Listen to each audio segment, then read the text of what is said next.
Gotta put it up here out of the way. Yeah, there's a bit more that which to come off then, so relax.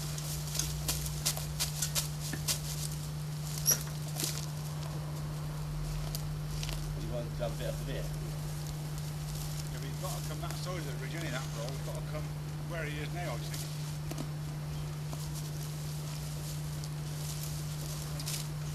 Got to come somewhere there, isn't it?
I'm Andy Bowman, originally come from Buckland. My wife come from Bampton, and we married in 1979, moved to the area of Bampton in about 1984, I think we did. And I've done my apprenticeship in Buckland for a thatcher called Mr. Bowland, and done a 5-year apprenticeship, went and worked for a couple of other thatchers, and set up my own business in 1983, I think it was, 83, and then been thatching all the local houses ever since, really. And we currently grow our own thatching reed in Bampton.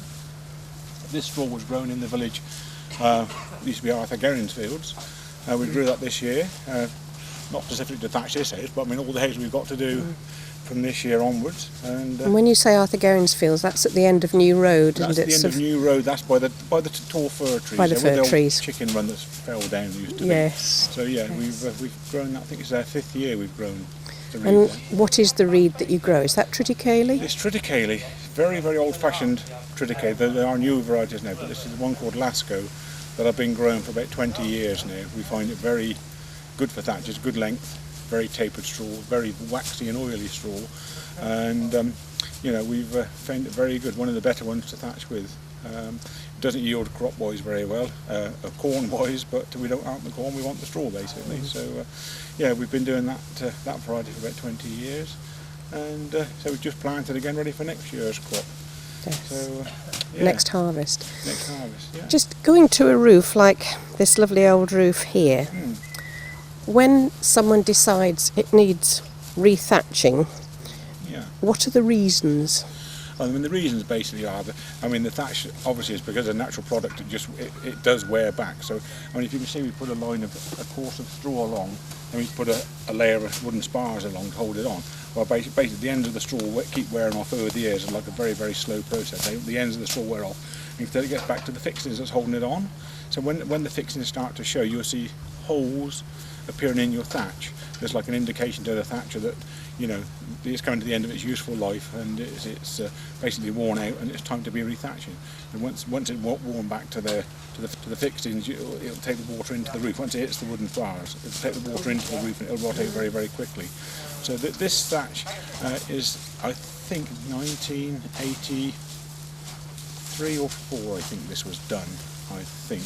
And is this a typical lifespan then, about 27 this years? is actually probably, for a straw thatch like this, you would expect to get 20 years, maybe 20 to 25. But anything over 20 is really quite an added bonus, really. Because this roof is really not very featured, it's just a plain roof. It's got no hips or valleys or big windows in, and the pitch is very, very steep. So obviously, the greater the pitch, the longer the life of the thatch, because the water will shed off quicker. All right. And it will just last longer. I don't know if you've noticed the front of the roof. The back obviously takes the facing more westerly. It takes more the rain and the weather. So the other side probably wasn't quite so bad as this side after 27 years. But this side is showing pretty bad signs of wear. So it's done good. It's done really good.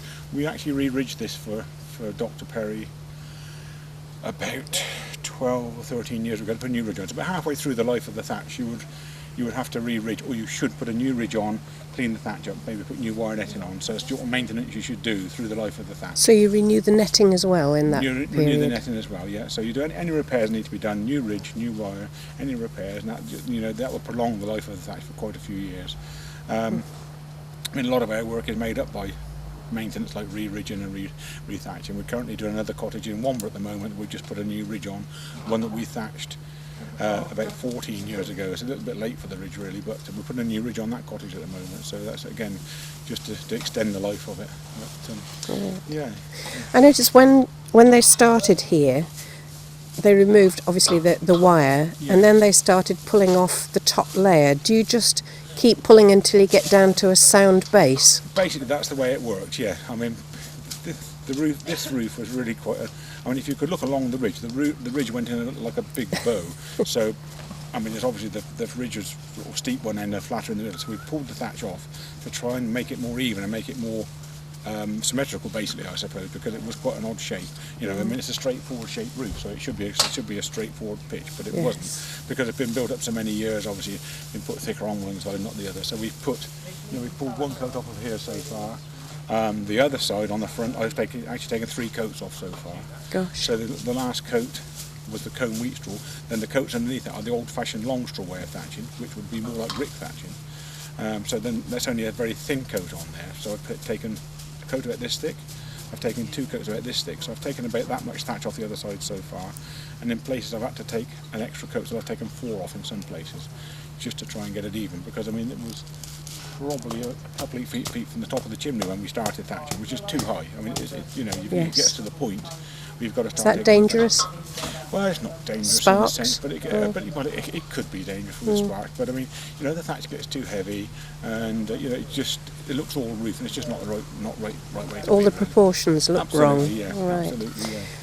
Do you get damage from rats, squirrels, insects? Yeah, rats are the main one that can can do a lot of damage. I mean, if you were to get in there for one night, you will make a hell of a damage in one night, you know, really. Because the trouble is with a rat, he goes underneath the netting, you find a way in, and he can't find his way back out. So he'll chew along trying to find a way out, and he'll just merely make a heck of a mess. And we're doing, you know, this time of the year will be particularly bad because it's coming towards winter. The rats will be coming in from the fields to look for a warmer place to live. Nice fresh straw. What nicer than in the thatch? Absolutely. Yes. So we do get that problem, and we do have squirrels. I mean, in fact, there has been a squirrel in here. We've had a bit where James is now, there's a hole where the squirrel's been. And on the chimney the other side, about 5-6 years ago, we come and repaired it where there was a squirrel in there. And he actually came out while we were trying to repair it. So but they can do quite a lot of damage in a short amount of time. So, and also mice. You'll get mice in thatch. You'll get mice in every house. You know, even if it's a new house or an old house, you'll get mice in there. But again, it's quite attractive to the mice because they can chew away. And looking for a odd bit of corn that's left in there. You know, you will get a little bit of corn left in. You know, there's bound to be some traces of it left there that they're trying to find to eat, to feed on, and have a nice warm life in there, really. I mean, you should get spiders and flies, but not a lot else. Not a lot else in thatch, really. There's nothing really for it to live on, and to be quite truthful, you know. It's just a nice warm load, and that was it. So that's what they're after. They're sort of making holes to make a nest for the winter. Yeah, that's right, exactly. Yeah, exactly. You know, you'd never stop mice getting in there because, I mean, they can go up through the old stone walls, they go up through the walls, they get the netting, they'll go through the netting, so you have a job to stop a mouse getting in there. But they don't do the big damage, it's the rats that can do the big damage, yeah. What about birds pinching straw for nesting? Yeah, then that's becoming a bit of a problem. I mean, some jackdaws can be, I mean, sparrows and starlings, they don't really get in the thatch now. But the jackdaws, we've noticed in a few cottages that have been re-thatched over the last 5-6 years, the jackdaws have tried to pull the straw through the netting, and they're a bit of a nuisance. In fact, the cottage we started in, one that we're re-ridging, we started on Monday, my brother's doing, the jackdaws are pulling out from the sides of the windows there. The lady said, you know, can you do anything about stopping the jackdaws? I said, we don't know what we can do. They're pulling the straw through the wire netting, but they're quite mischievous, you know, intelligent birds, aren't they? So I don't know why they would do that, but that, you know, that can be a problem in the extreme, but not a big problem. Not a huge one. Going back to an old property like this, you've got the basic roof trusses which will go straight up to the ridge. Yes. What's between them to stop the They'll be thatch? I mean, on a modern roof, they just use a tile batten to go across. These on these cottages will be more like split hazel, or split willow, or split ash. Horizontal. Horizontal, yeah. So the rafters go vertical. Yeah. Sit on top of the purlins that go across from the wall plate to the purlin to the ridge. Rafters go up, then the battens or the laths sit across just like a batten would, and that just stops the thatch falling through between the rafters. And the thatches, I mean, the base coats of these old cottages, they would probably be tied on with tarred string to the rafters. The first coat would be tied on. So you would put a layer of long straw thatch across, then a wooden rod to go across, either hazel or willow, that would be tied down to the rafters to hold that first coat of thatch on. We don't do that method anymore. We fix iron spikes into the rafters. If we do a new cottage, we do new cottages, and if we do a new thatch, we use iron spikes, a bit like a big nail, to fix into the rafters to hold the thatch down tight again. But again, with a tile batten to go across to fix it through. Is there anything in a new roof in the base layer to stop a fire going through? You know, if a firework lands on the outside and sets it alight, is there anything done now to stop that fire going through? Yeah, I mean, you can't do this type of cottage because it's so old. But any new build that's done has to have a fire break membrane between the rafters and the thatch. So you'll put it'll either be a fireproof felt, or it'll be a fireproof boarding, a bit like plaster boarding, or there's some cottages have smoke detectors all fixed in the loft to give an early warning for anything for fire.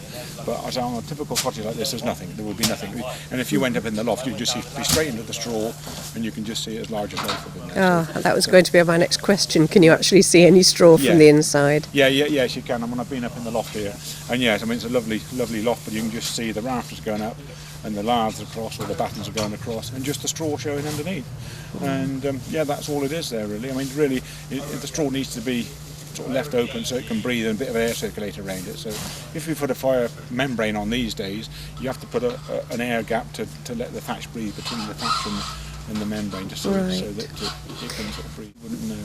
I know thatching is very, very old because I mean it's just. Well, it grows, doesn't it? It's something you can use. Yeah, of course it is. That's right. You know, exactly. So in the fens they use reed, don't water they? Reed, yes. Or Norfolk reed mostly do water reeds. Yeah. Does the Norfolk reed and the triticale last about the same length of time? I mean, it's been water reed has been known to last up to 70 years. Gosh. But you say up in the fens in East Anglia where they use the water reed, I mean the roof pitches are very, very steep up there. As you come down the country, the pitches get slacker and slacker. You get down to Devon and Cornwall, the roofs are very, very slack to thatch. So they reckon, you know, up in Norfolk, known to last 70 years. But I would think material like this with a very deep roof would have probably 30, last 40 as years, well. you know. But I don't know. I mean, they say it's meant to last a lot longer, and it probably would last quite a lot longer. But I mean, in certain circumstances, straw would be equally as good, I would have thought. You know, I mean, I'm traditionally a straw thatcher. I mean, it's a straw area to thatch. Although we do a small amount of water reeds. Do you have to order it from the Norfolk area? Yeah, I mean, again, we don't get it from Norfolk. We have to get it. We import it from over Europe. Really? So, yeah, we've just done a. Do you want to move so that you're not being dazzled with the sun? So we've actually just done a water reed roof at a place called Chastleton, which is by Stow on the Wold. Yes. And that was a fire reinstatement that was actually burned down a year ago or so, and we put water reed back on that, and the water reed came from Austria. So we used Austrian water reed on that one. We used about 3,000 tons of reed. You know, very, very good quality reed, but I think, you know, again, if we'd put a good quality straw in there, I think we would have probably would have looked slightly better, more sympathetic for the cottage. And you know, I was probably saying this because I'm a straw thatcher, not a reed thatcher, but yeah, I mean, we do. That's the first job we've done this year. I think we've got nothing else on the books to do water reed wise, but it's nearly all imported reed. I mean, in East Anglia where the water reed is grown or Norfolk reed is grown, the thatchers keep it up there for themselves. I mean, it is very, very good quality reed, but it's just the supply and demand situation. There just isn't enough to go around, so they keep the reed for themselves. Now, is that because enough isn't grown, or is it the people who cut it? You can't just get enough cut. I think on the Norfolk Broads where they cut it up there, I've heard them say they only cut it every second year, and I've heard them say that because I mean the modern farming methods and the fertiliser they put on the fields, it runs into the dikes and into the reed beds, so you get nitrogen going into the reed beds. It makes the reed grow very vigorously, but it also grows very softly, so it doesn't last. And when I've heard stories of this, so you know where we import from over Europe, I mean they don't use so much. It's the fertilisers basically. Yes. So and I think it is. You know, up in Norfolk, I mean there is some very good reeds grown. But I mean, I think that's why I've heard that what happens up there. But yeah. Do you have a problem getting enough work? No, we've nearly always got a 9-month waiting list in front of us. That's good. There's 8 of us. When I always run 3 jobs at a time, there's 8 of us on the firm. There's 4 of us here, and I've got another 2 chaps and another 2 chaps. So we normally run 3 jobs at a time. So no, we've got plenty of work. We travel round about a 30-mile radius from Bampton, so it takes us as far down as Wootton Bassett and farther, maybe Lynham way, and over Swindon, either side of Cirencester, you know, as far as Banbury, Newbury. So it's a big area that we cover, and we've got, you know, more work than we can cope with, really, I suppose, in one sense. That's nice. Yeah, I mean, when you think of so many people out of work. Yeah. Do you have any problem getting apprentices? Or sticking? No, not really. I very often get people want to learn that have been made redundant and come in with a, you know, maybe a big fat pocket full of money and say, can you teach me to thatch? Well, that's not the sort of people I want to teach to thatch. I want to teach youngsters like young Matthew. He's been with us 3 or 4 months now. And which is young Matthew then? He's the one in the middle there with the grey. Yes. So that's Matthew. That's Adam. That's my son. On the right. One on the right. Yes. This is James Barber. Again, a Bampton lad. He's been born and brought up in the village. And James was with me. He's been with me since he was 14. He'd done day release from school before he left school. He come for 1 day a week for about a year. Then the year before he left school, he come for 2 days a week. He was really keen to come along. So that's the sort of lad I want to learn to thatch. I don't want to learn somebody that's 35 years old with a pocket full of money wants to learn it. But I mean, it's a very not a romantic craft to learn, but it's a very nice craft to learn. Yes. And I don't want to, I want to teach people. And it's no good somebody coming from an office job thinking they can do a manual job, but that's cruel on the hands. It's hard work. And It it's is. blooming cold in the winter. Yes. It's cold, and And the roof is a very drafty place. It is, and it's it's, when it rains, we sort of try to carry on the best we can. We don't do anything in the dry. There's nothing in the dry we can do. There's no thatching in the dry. No.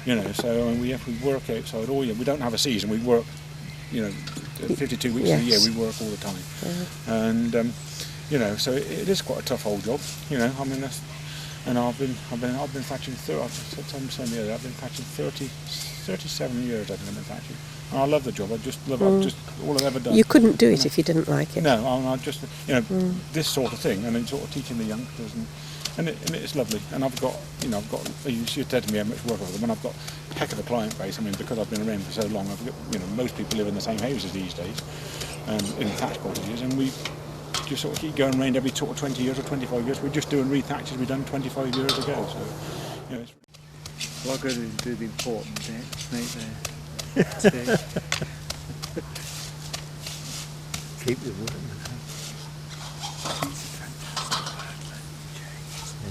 Can you explain what it is that you're doing? Okay, I'll give it a go. Basically, I'm removing all the straggly ends from the bundles to make them the butts neater and more uniform for when they go on the roof. So then the thatcher has less of a job to get it all nice and smart looking. So just bump it down a couple of times on the concrete to get them all flat, and then anything that's kind of been squashed down, all the leaf is what the struggly bits is. It's all the leaf and all the rubbish can be just chopped off with a pair of shears.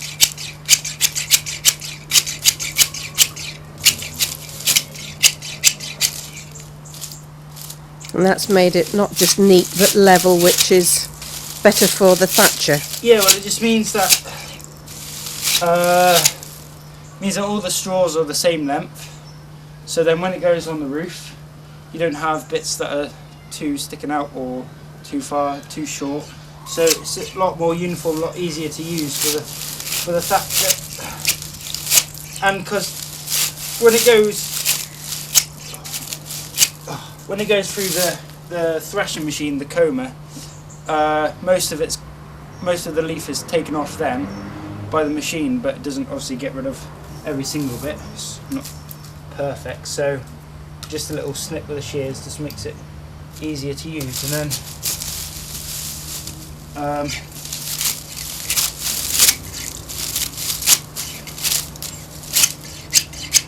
How long have you been working here with Mr. Bowman? I started officially.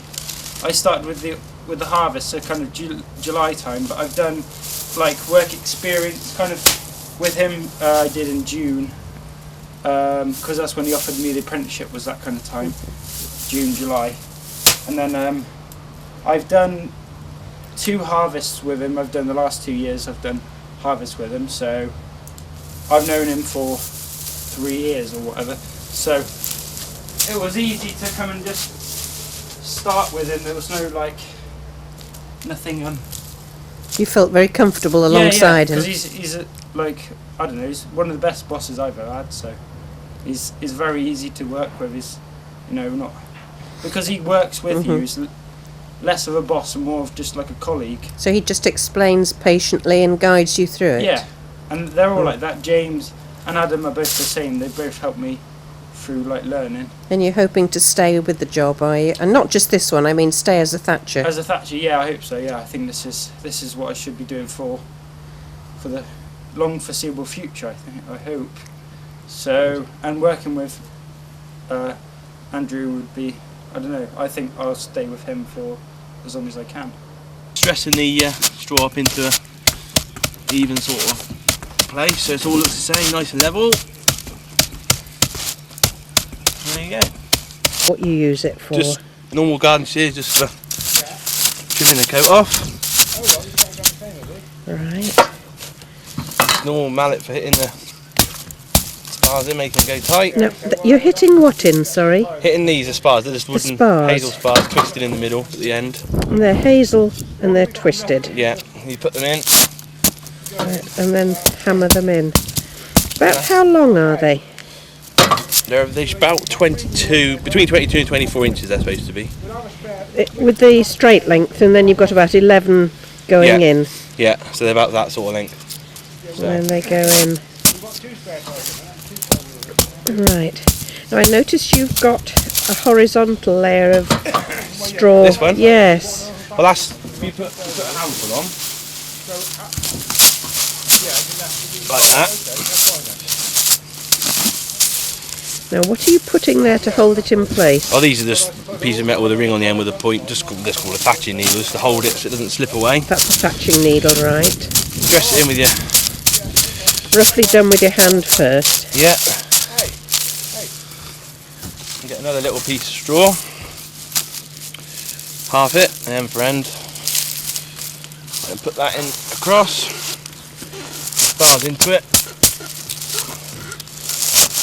That's what holds it on. Right. And then you dress it off with the legget again. Did you call that a legget? It's a legget or drift, it depends what part of the country you come from, it's got all sorts of different names. But it's most not normally named a legget. There you go. Right. Shear it off. Have you used my sparger? I've got some more sparger. Tap them in. There you go. Do it all over again. Cradle there, and you can put the thatching straw, your tools, or Yeah, you put anything just anything in it. saves keep running up and down the ladder all the time. It makes it a lot easier. So. Check the other end.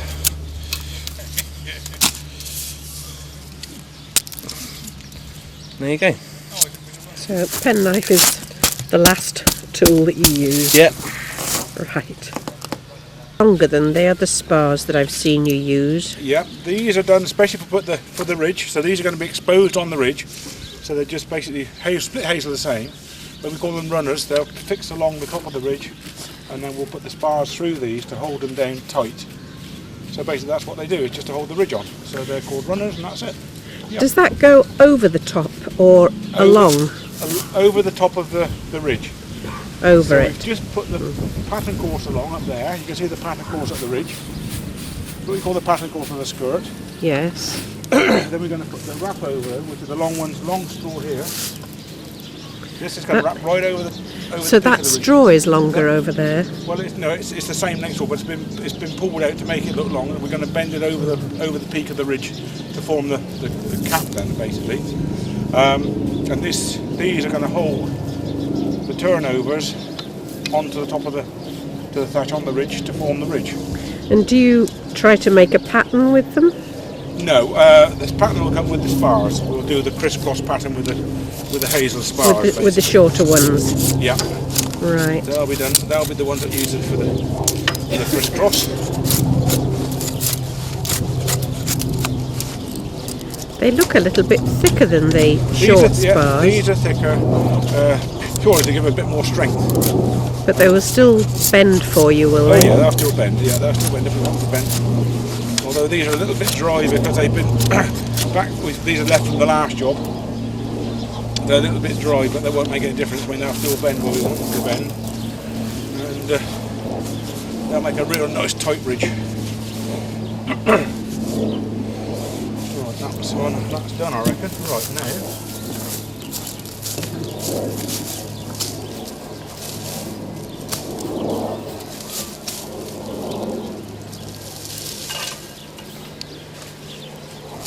These have been pre-bent. These go over the peak like these. These go over like that. Right. And that'll form the ridge at the top. You can see. And the spars will, those long ones will go straight We'll go along over. here where my fingers are along here. then the twister spars will go through that in there into the top of the thatch. Right. Hold it all down nice and tight. Yep. Yes. So you very carefully pull those out and fasten them so they are a lot longer. Yeah. They appear to be longer. Dad makes those at home. That's his little job. He makes those. He sits at home for hours on end, just basically pulling the straw apart. I mean, all we do is get, a big handful of straw, turn a little bit end for end, and basically just pull it apart. Right. And that's how we make the turnover to wrap over the top. And he bends them over. He's got a little thing he's made to bend them over. And so we crease them basically so they go over neatly at the top. Otherwise, the straws, the thickness of straw is that, you wouldn't be able to bend without pre-bending it first over the ridge because it's so tough. Yeah, so he just pre-bends them, and that's it done. What do I do with my runner? Aha, there it is. Right, so I'm going to go those. How many do you want up there, gang? 4 or 3? How many you get there? 3.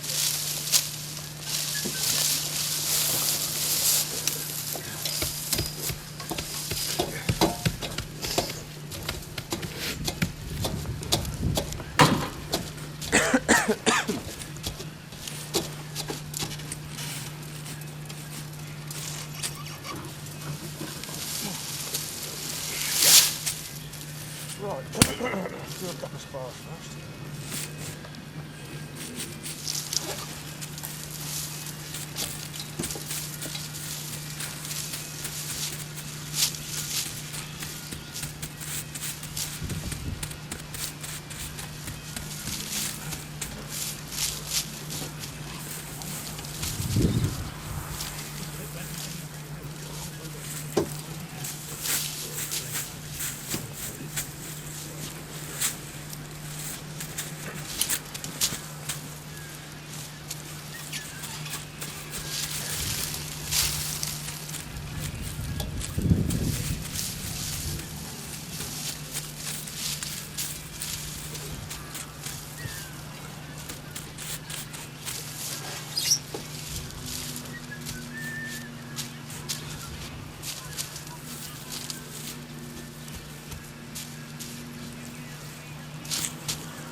get the big show on there then, James?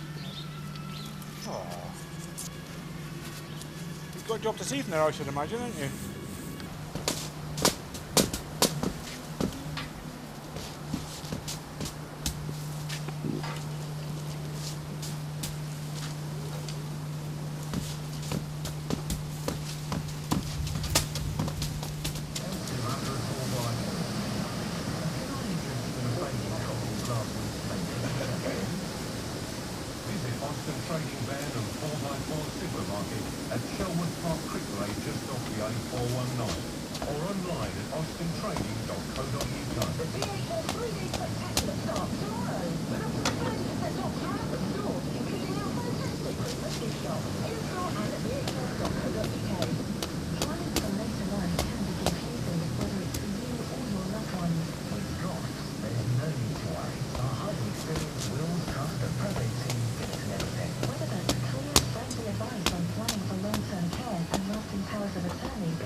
Turners of Earlstoke are the Skoda experts.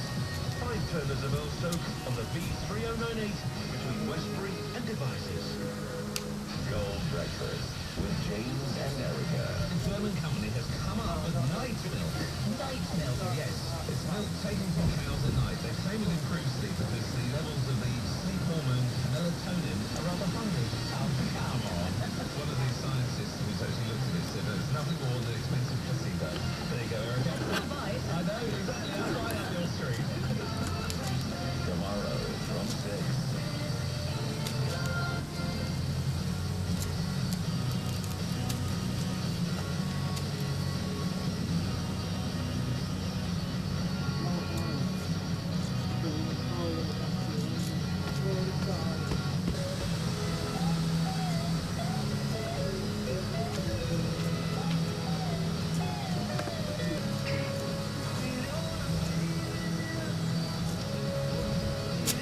That's just the way it was, isn't it?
The last time I came, you were just Started beginning putting the ridge on.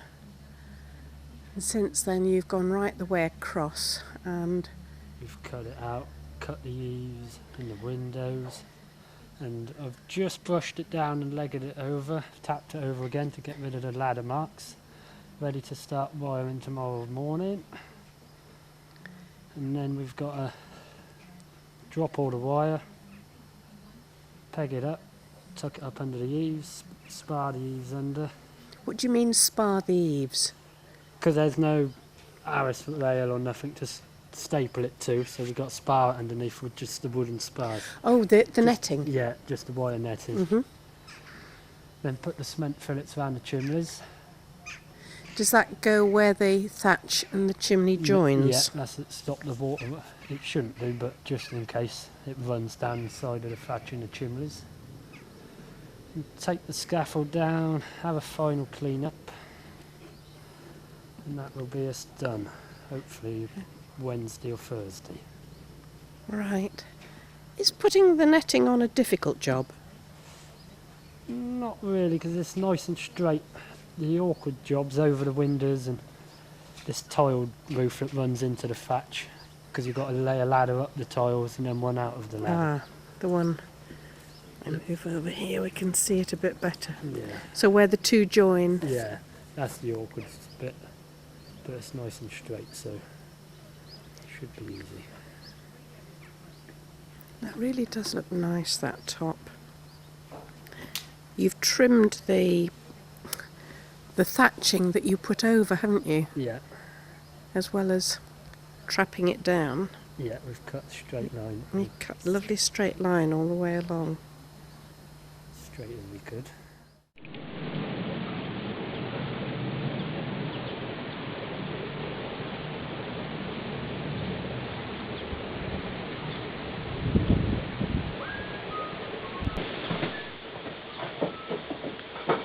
Another piece of netting will be added, and it'll be tucked right round and underneath to keep out all any rats and squirrels.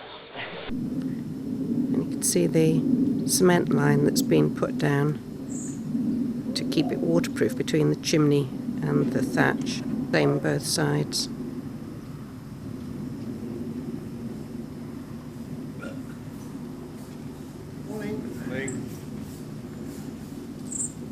The back of the house, you can see the cement line again carried right over down the side of the chimney.